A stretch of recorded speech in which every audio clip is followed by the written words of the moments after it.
অধিকাংশ মানুষ যারা বললেন ট্রামে, বাসে, চায়ের দোকানে, এছাড়াও কিছু তথাকথিত শিক্ষিত মানুষও তারা আদালতের যে ব্যবস্থাপনা, কিভাবে আদালতে শুনানি হয়, কী শুনানি হয়, এ সম্পর্কে তাদের কোনো ধারণা নেই।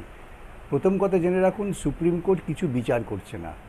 এটা সুপ্রিম কোর্টের কাছে বিচারযোগ্য কোনো বিষয় নয়।